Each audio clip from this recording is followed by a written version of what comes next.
Hello students, कैसे हैं आप लोग। चलिए हम लोग अपना पीरियोडिक टेबल का नेक्स्ट लेक्चर शुरू करते हैं। Lecture number 3। मैंने आपको पिछले लेक्चर्स में ये करा दिया था कि मेंडलीव्स पीरियोडिक टेबल के डिफेक्ट और modern periodic table, long form of periodic table बना के दिखाई थी और उसके बारे में थोड़ी बहुत जानकारी आपको बताई थी। अब मैं आपको आगे की बात बताता हूँ। हम लोगों ने यहाँ तक पढ़ लिया है कि there are 4 blocks in which the modern periodic table और long form of periodic table has been divided, and those blocks are s block, p block, d block and f block. One by one we will learn about each of the block. Number first, S block elements. Number first part is S block element. So which elements are S block elements? Those elements in which the last electron enters in NS subshell are known as S block elements. And as you know, in the S subshell there can only be 2 electrons because there is only one orbital. So general electronic configuration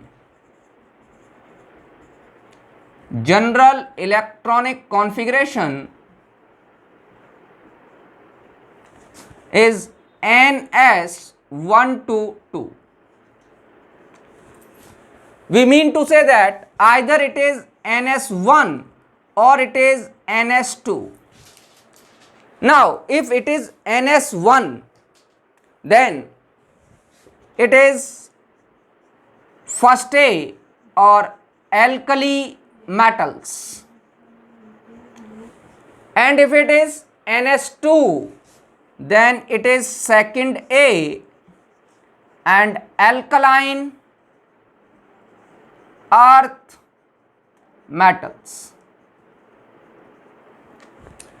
As because there are only 2 electrons in the last shell, then these have the tendency to donate the electrons. Alkali metals and alkaline earth metals have very less ionization energy, and these have the tendency to donate the electrons. The alkali metal will donate the outermost 1 electron and form monovalent species, means species having 1 positive charge, and the alkaline earth metal will donate the 2 electrons and will form divalent species. It mean to say that the number first one is this, number second is this. It mean to say that these are highly electropositive elements. These are highly electropositive elements present.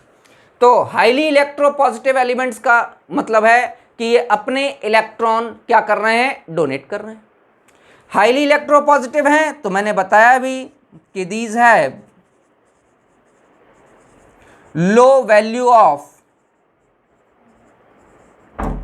Ionisation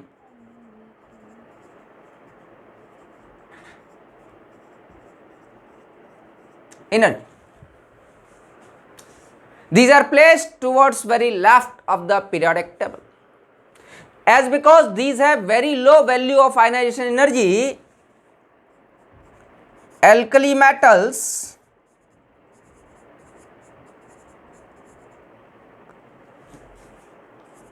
are used in photoelectric operations. जो photo electric effect है उसकी plate बनाने के लिए हम लोग alkali metals का use करते हैं। तो पहली बात क्या समझ में आ गई? Those elements in which the last electrons enters in NS subshell are known as s block elements. General electronic configuration NS1 to 2। NS1 है तो फर्स्ट है एल्कली मेटल, NS2 है तो सेकंड है एल्कलाइन अर्थ मेटल्स कहते हैं। याद तो होंगे ही, आपको कल मैंने याद कराए थे। ध्यान रखिएगा, यहां पर एक चीज मैं लिख के दे रहा हूं, एक्सेप्ट हाइड्रोजन। हाइड्रोजन को छोड़ के बाद बाकी सारे मेटल्स हैं और उन्हें एल्कली मेटल्स कहते हैं। NH2 alkaline earth metals highly electropositive हैं, low value of ionization energy है, that's why these are used in photo electric operation. Note down कीजिए या स्क्रीनशॉट ले लो बेटे।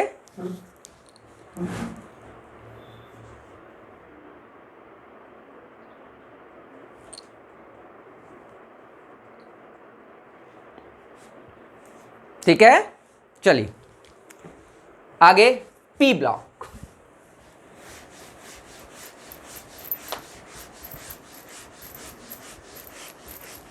ये आपने फोटो इलेक्ट्रिक इफेक्ट बेटे एटॉमिक स्ट्रक्चर में पढ़ा होगा।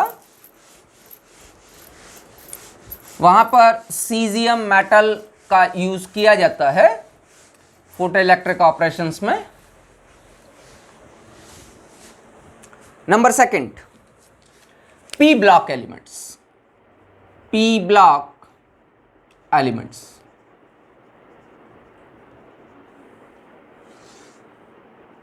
पहली बात तो वही जो मैंने कल बताई थी आपको, these are placed towards most right of the periodic table. Periodic table के मोस्ट राइट में रखे गए, सबसे लास्ट में पीरियोडिक टेबल में P ब्लॉक एलिमेंट्स रखे गए हैं।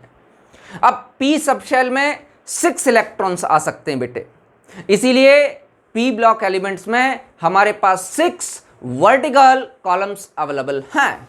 तो पहली बात तो ये समझिए कि those elements in which the last electron enters in NP subshell are known as P block elements. These have general electronic configuration of NS2 NP126। ये जनरल इलेक्ट्रॉनिक कॉन्फ़िगरेशन मतलब 6 ही तो सीरीज है। तो पहली सीरीज के लिए इलेक्ट्रॉनिक कॉन्फ़िगरेशन हो जाएगा NS2 NP1, दूसरी के लिए NS2 NP2, तीसरी के लिए NS2 NP3, ऐसे ही 4, 5 एंड 6। आपके पास 6 वर्टिकल कॉलम्स होंगे। अच्छा बेटे, ये जो 6 वर्टिकल कॉलम्स हैं इनके बारे में थोड़ी बहुत बातें समझेंगे। भाई पहला है आपके पास बोरॉन फैमिली, दूसरा है आपके पास carbon family, nitrogen family, oxygen family, halogens और लास्ट है नोबल गैसेस। बोरॉन फैमिली के लिए electronic configuration NS2 NP1, carbon family के लिए NS2 NP2, नाइट्रोजन के लिए NS2 NP3, ऑक्सीजन फैमिली के लिए NS2 NP4, हेलोजन फैमिली के लिए NS2 NP5 और नोबल गैसेस के लिए NS2 और NP6। This is the electronic configuration. Now ध्यान दीजिएगा, इसमें कुछ स्पेशल चीजें हैं। जो ये नाइट्रोजन फैमिली है, these are also known as pnicogens. P silent है बेटे, these are known as pnicogens. क्यों कहते हैं इनको pnicogens? Because these form such compounds which are suffocating in nature and the elements itself are less reactive। अब ये less reactive वाली जो इस बात है, ये नाइट्रोजन के लिए तो एप्लीकेबल है, फास्फोरस में एलोट्रॉपिक फॉर्मेशन है तो उसके लिए एप्लीकेबल नहीं है। वहां पे व्हाइट फास्फोरस हाईली रिएक्टिव है, रेड फास्फोरस लेस रिएक्टिव है, लेकिन ये नाइट्रोजन के लिए ही लेस रिएक्टिविटी वाली बात पॉसिबल है। आप सभी लोग जानते हो N2 that is present up to 78% in the atmosphere. इतनी क्यों है बेटा? रिएक्ट नहीं करती है इसीलिए 78% है। ऑक्सीजन रिएक्ट कर जाती है, 21% है। मेरी बात समझ में आगे नहीं आगे? ये लगभग इनर्ट गैस की तरीके से बिहेव कर सकती है। बहुत सारी जगह नाइट्रोजन को as a inert gas, inert atmosphere create करने के लिए हम लोग यूज करते हैं नाइट्रोजन को, तो इस बात को ध्यान रखिएगा। तो इनको हम लोग क्या कहते हैं? निकोजेंस। बाद बाकी मैंने कहा इनके कंपाउंड सफोकेटिंग होते हैं। देखो नाइट्रोजन का कंपाउंड है अमोनिया। अमोनिया के एनवायरनमेंट में आप सांस ले सकते हो? सांस लेना तो दूभर, आपकी नाक में चुभेगा, पंजेंट स्मेल, ये सफोकेटिंग है। थोड़ी देर में अगर आप अमोनिया के एनवायरनमेंट में ज़्यादा देर तक रहे बेटे तो आप थोड़ी देर बाद फेंट हो जाएंगे। तो सीधी सीधी बात है कि निकोजेंस कहा गया इनको। अच्छा, ऑक्सीजन फैमिली, ऑक्सीजन फैमिली को कहा जाता है चैल्कोजेंस।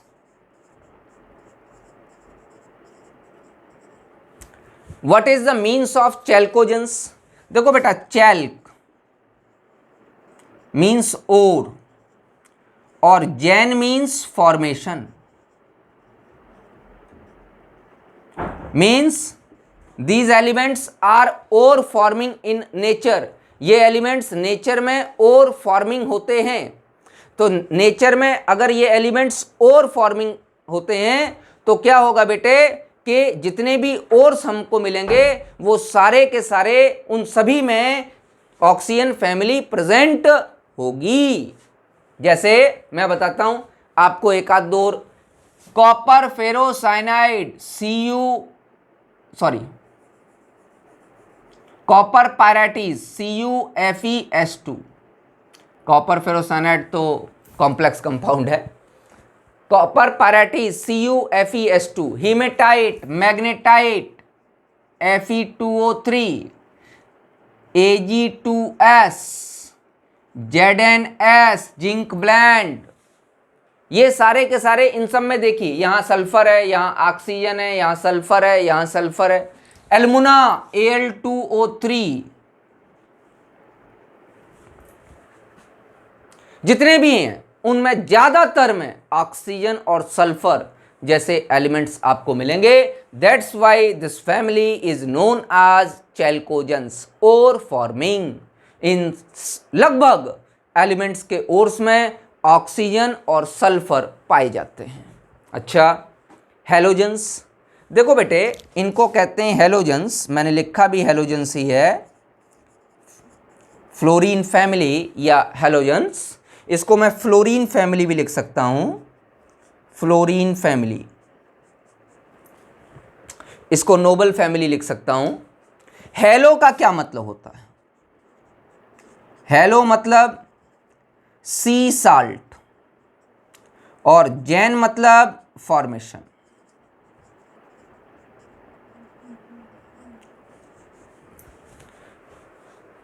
These are present in the compounds of sea salt।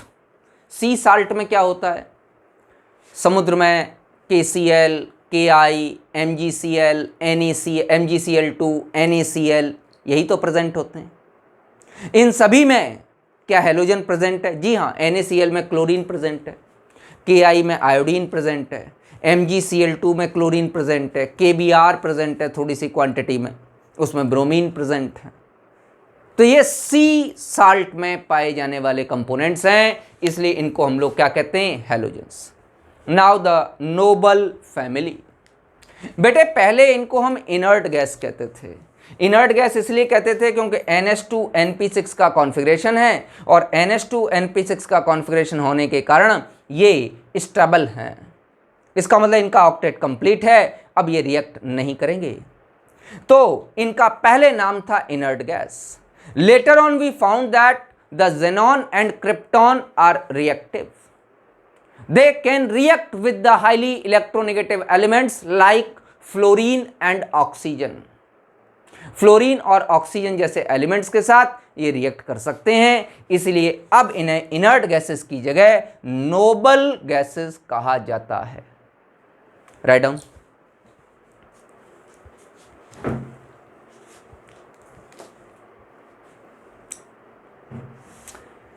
बेटे पॉज करके स्क्रीनशॉट ले लीजिए, मैं आगे बताऊंगा।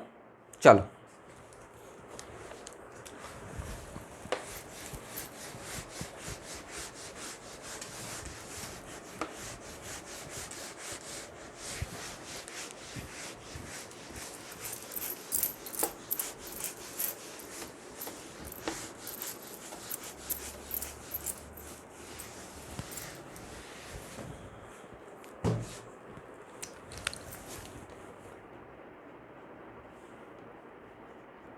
P block elements have, देखो बेटा एस ब्लॉक में मैंने दो ही पार्ट बताए थे, एल्कली मेटल और alkaline earth metal except hydrogen. इसलिए ये लिखने की कोई ज़रूरत नहीं थी कि दीज ऑल आर मेटल्स। जब मैंने दो लिखे ही हैं कि NS1 एल्कली मेटल है और NS2 एल्कलाइन अर्थ मेटल है, दोनों ही metals he metal. P block elements have metals, non-metals as well as metallites.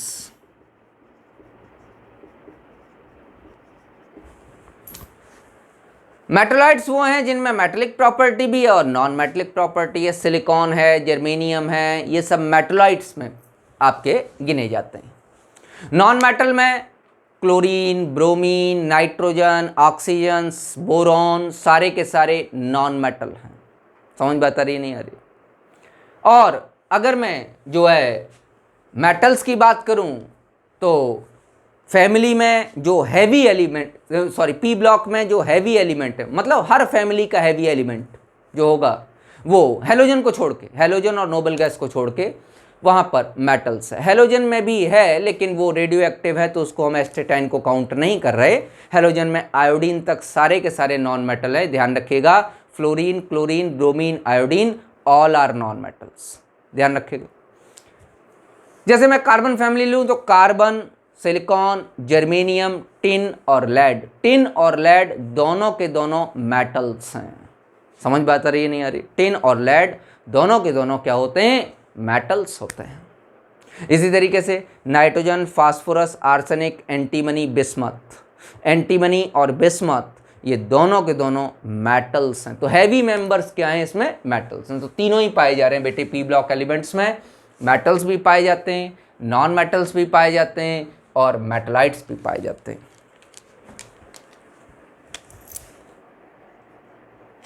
These contain high electronegativity. S block elements की इलेक्ट्रोनिगेटिविटी लो थी क्योंकि उनका आयनाइजेशन पोटेंशियल लो था। आयनाइजेशन पोटेंशियल लो है तो वो इलेक्ट्रो पॉजिटिव है, इलेक्ट्रोनिगेटिव नहीं। पी ब्लॉक एलिमेंट्स में हाई इलेक्ट्रोनिगेटिविटी है, ध्यान रखिएगा। Fluorine having electronegativity value mu of 4 is highest electronegative element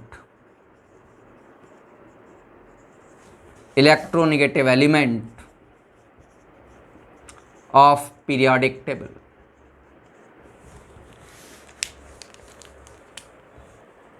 fluorine को ब्लैक शीप भी कहा जाता है of periodic table. Black sheep का मतलब काली भेड़ नहीं है, ब्लैक शीप का मतलब है महाबदमाश आदमी जिसके सिर पे सींग लगे हों, जो किसी से भी भिड़ ले, कि सीधा साधा कोई आदमी जा रहा है उससे भी लड़ाई कर ले। हर मोहल्ले में पड़ोस में एक आध दो आदमी बेटा ऐसा पाया जाता है जिसके सिर पे सींग लगे होते हैं, वो चाहे जिससे लड़ने को लिए तैयार रहता है, हर जगह पाया जाता है। तो फ्लोरीन को हम कहते हैं black sheep of the periodic table.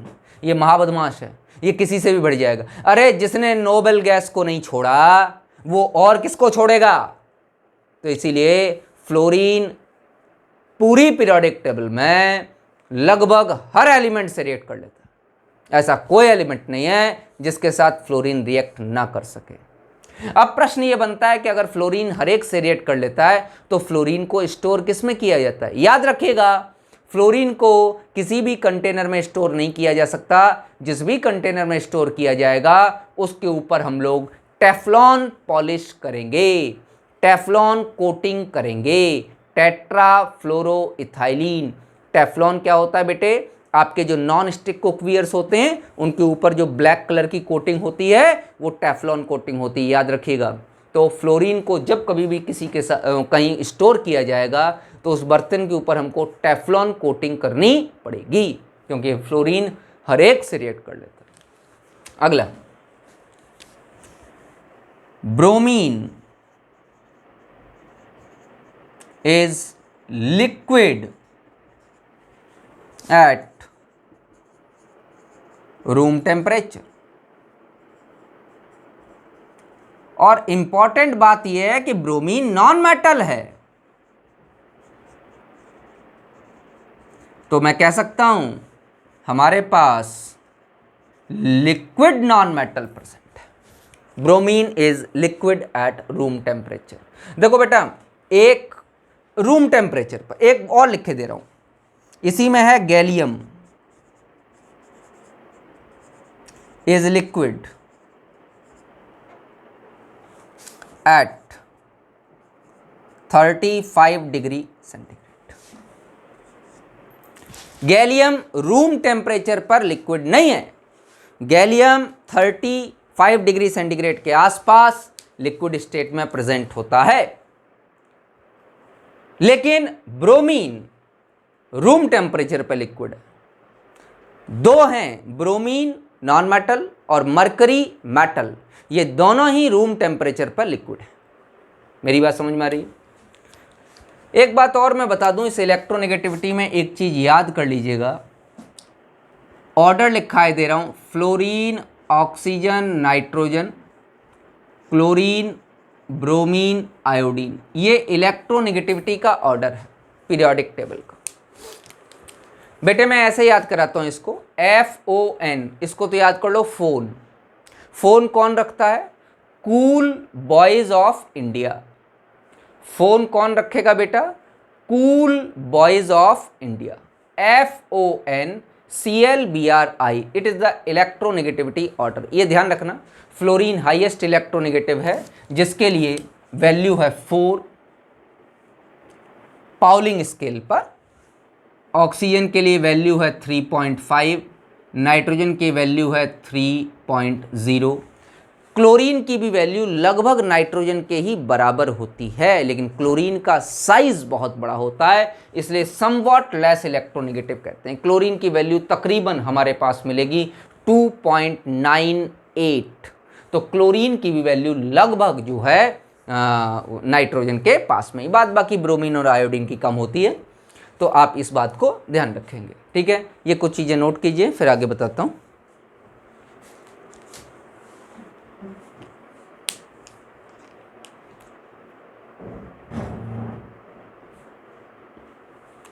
चलिए बेटे, नेक्स्ट,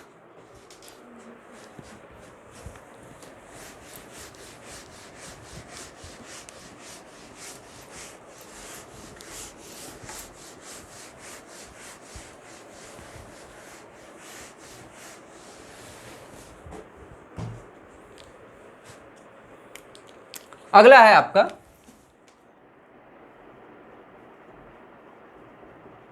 डी ब्लॉक एलिमेंट्स। ठीक है, those in which n-1d is incompletely filled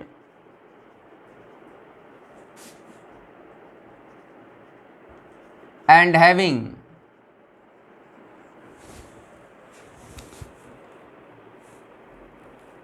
general electronic configuration of n-1d 1 to 10 ns2 are known as d block elements। ये आधी बात है, पूरी नहीं। पूरी ये है कि all those having n-1d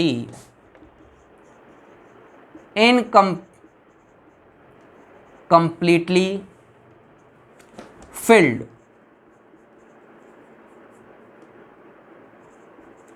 in their atomic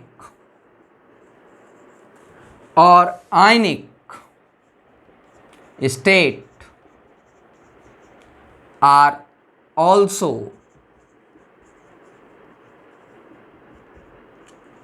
transition elements. तो मैं ये कह सकता हूं in d block elements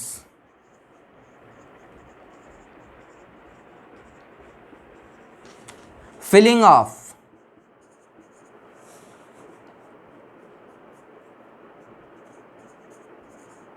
last electron takes place in n-1d subshell. ये बात पूरी है, इसलिए मैंने कहा एक बात से मत डिनोट कीजिएगा ये आधी बात, क्योंकि आप कहोगे sir n-1d incompletely field, zinc में तो नहीं, उसमें तो कंप्लीटली फिल्ड है, तो मैंने यहां लिख दिया in d block elements filling of last electron takes place in n-1d।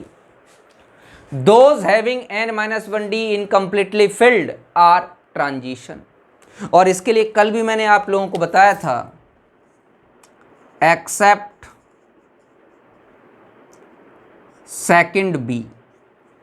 Second B को छोड़ के बाद बाकी सारे एलिमेंट्स को हम ट्रांजिशन कहते हैं, क्योंकि सेकंड बी का एटॉमिक और आयनिक किसी भी स्टेट में n-1d इनकम्प्लीटली फिल्ड नहीं होता, कंप्लीटली फिल्ड होता है। तो डी ब्लॉक एलिमेंट में जो फिलिंग ऑफ लास्ट इलेक्ट्रॉन हो रहा है वो कहाँ प्रेजेंट हो रहा है, n-1d सबशेल में। ये बात ध्यान रखिएगा, ये इंपॉर्टेंट पॉइंट है। अगर सिर्फ डी ब्लॉक की बात कर रहे हो तो ये थर्ड पॉइंट आपके काम आएगा कि n-1d में लास्ट इलेक्ट्रॉन जा रहा है and they have the general electronic configuration of n-1d 1 to 10 and ns2। Filling वहाँ हो रही है और जनरल इलेक्ट्रॉनिक कॉन्फ़िगरेशन ऊपर लिख रखा है मैंने, नीचे भी लिख देता हूँ। General EC is equal to n-1d 1 to 10 ns2 is the general electronic configuration in the D block elements। ठीक है, इसको लिखिए, आगे बताता हूँ।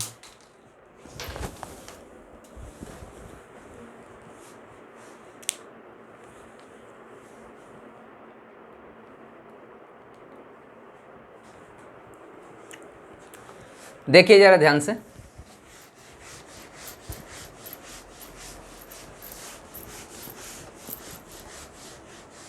the D block elements are further divided into 4 series on the basis of n-1d।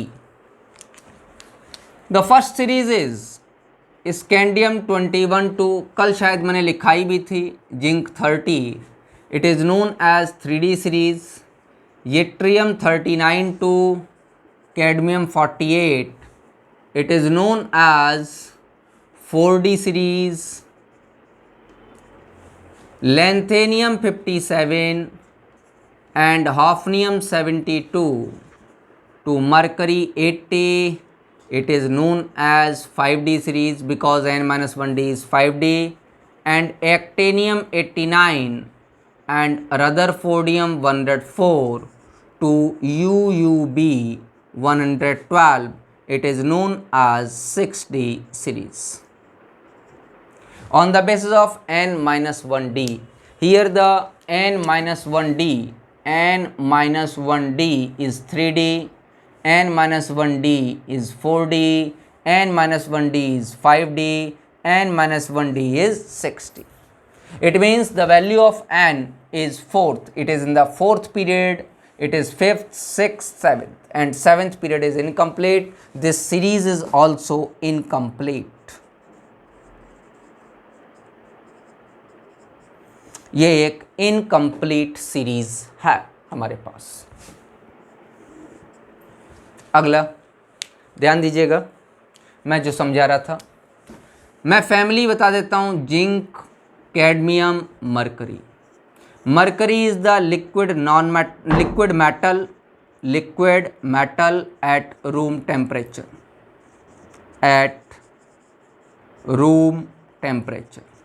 Room temperature पे mercury liquid है। Zinc में जो जिंक फैमिली का जो नॉर्मल इलेक्ट्रॉनिक कॉन्फिगरेशन है वो n-1d 10NH2 होता है। इसका मतलब n-1d कंप्लीटली फिल्ड है। साथ ही ये जैसे जिंक की मैं बात करूं तो Zn2 पॉजिटिव की ऑक्सीस्टेट शो करता है, इसके अलावा कोई ऑक्सीस्टेट शो नहीं करता। इसीलिए इसका इलेक्ट्रॉनिक कॉन्फ़िगरेशन 3d10 हो जाएगा। 4s2 से 2 इलेक्ट्रॉन निकल जाएंगे। तो अगर जिंक का एटम का करो एटॉमिक स्टेट में तो 3d10 4s2 है।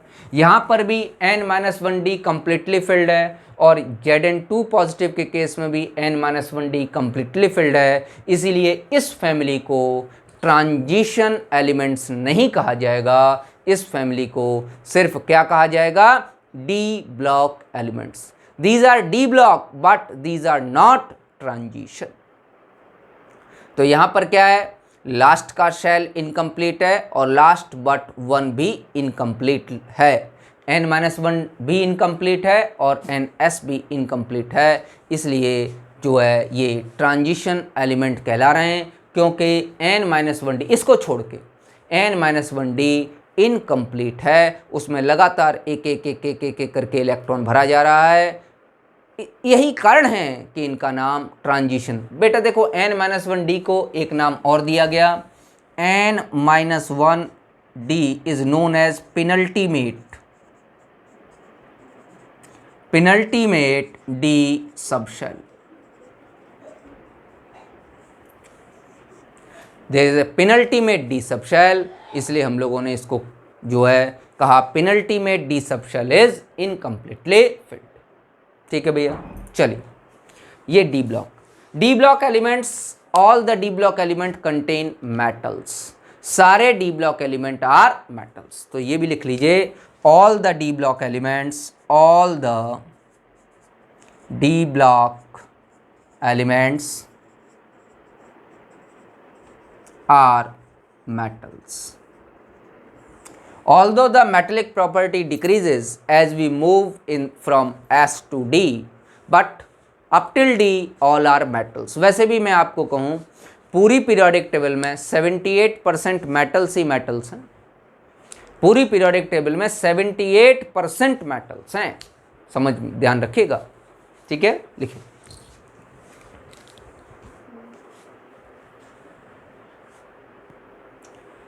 चलिए आगे बताता हूं। And the last is F block elements.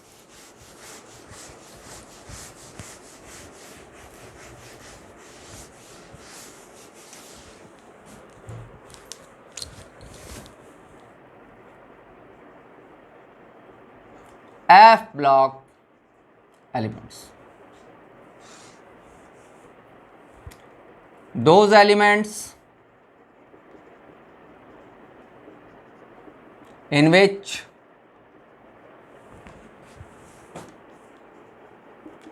last electron enters in n-2 f subshell and having general electronic configuration of n-2 f 1 to 14, n-1d 0 to 1, ns2. These are arranged in the two series cerium 58 to lutetium 71, known as lanthanide series,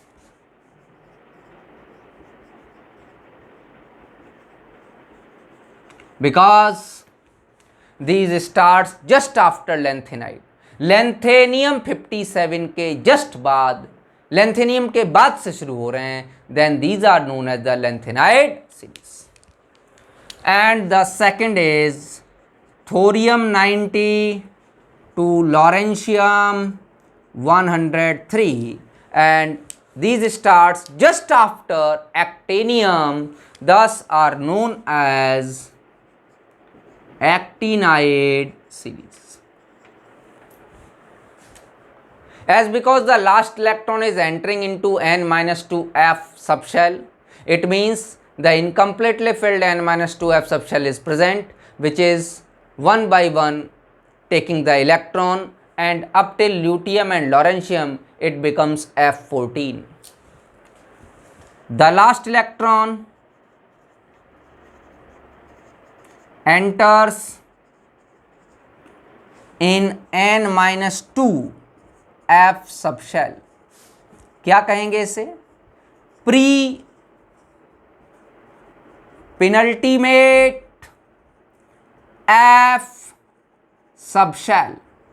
The last electron is present in pre-penultimate f subshell, thus are also known as inner transition elements. Transition में क्या था? Penultimate d subshell incompletely filled था. इस case में क्या है? Pre penultimate f subshell incompletely filled है, तो इसको इनर ट्रांजिशन एलिमेंट्स भी कहते हैं. These elements are very much similar in chemical properties and separation of their oxides is very much difficult. सारे शाइनी वाइट हैं, ऑक्साइड बनाते हैं, और इनका सेपरेशन बड़ा डिफिकल्ट है क्योंकि ये लगभग सेम प्रॉपर्टी शो करते हैं. thus these are also known as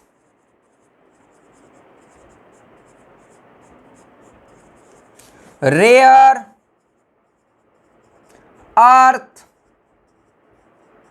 elements. ध्यान रखिएगा, अर्थ का मतलब मिट्टी नहीं है. अर्थ ग्रीक लैंग्वेज का वर्ड है जिसका मतलब है ऑक्साइड. रेयर अर्थ एलिमेंट, इनके ऑक्साइड्स का सेपरेशन मुश्किल हो जाता है, हम आसानी से नहीं कर सकते क्योंकि ये लगभग सारे एक जैसे हैं. तो the separation of lanthanides, actinides as well as the oxides separation is difficult. That's why these are also known as rare earth elements. इनको हम लोग रेयर अर्थ एलिमेंट्स भी कहते हैं.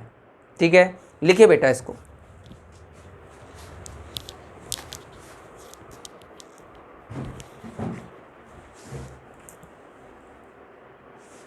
हो गया. देखिए, आज मैंने आप लोगों को चारों ब्लॉक्स के बारे में समझाया कि मॉडर्न पीरियोडिक टेबल को किस तरीके से डिवाइड किया गया. यहाँ पर एक लास्ट पॉइंट मुझे लिखाना बाकी है, वो मैं हमेशा लास्ट में ही लिखाता हूँ क्योंकि तब तक बच्चे को समझ में आ जाता है कि ब्लॉक्स में कैसे डिवाइड किया गया. ध्यान दीजिएगा। द एक last point of this class is, बेटा हीलियम का इलेक्ट्रॉनिक कॉन्फ़िगरेशन क्या है? 1s2। और हमने अभी अभी पढ़ा कि जिन एलिमेंट्स का लास्ट इलेक्ट्रॉन s सबशेल में एंटर कर रहा है वो s ब्लॉक में रखे जाएंगे, but it is placed in p block. ये इंपॉर्टेंट पॉइंट है, ध्यान रखिएगा। It is also the defect in the modern periodic table. Helium का पोजीशन एक डिफेक्ट है। एस ब्लॉक में रखे जाने वाले एलिमेंट को according to the electronic configuration, आपका जो रूल है उसके अकॉर्डिंग एस ब्लॉक में रखा जाना चाहिए। लेकिन फिर वही प्रॉब्लम है जो मेंडलीव के साथ थी, वो आज भी हमारे साथ प्रॉब्लम है। हम आज भी इसको यही कहते हैं, भैया हीलियम की सारी प्रॉपर्टी नोबल गैसेस से मिलती हैं, इसलिए इसे वहां रखा जाना जरूरी है। और अगर इसे वहां रखते हैं तो हमारा जो नॉर्मल रूल है, जो इलेक्ट्रॉनिक कॉन्फ़िगरेशन का रूल है, वो वैलिडेट नहीं, मतलब ये एक्सेप्शन हो जाता है। समझ बात आ रही है नहीं आ रही? तो हीलियम, भाई मैंने कहा कि अगर last shell S sub shell में जो है इलेक्ट्रॉन एंटर कर रहा है, then it will be S block. Helium में एस में एंटर कर रहा है, but it is P block because the 1s2 configuration is stable and it resembles its property with the noble gases. ध्यान रखिएगा इस चीज को बेटे।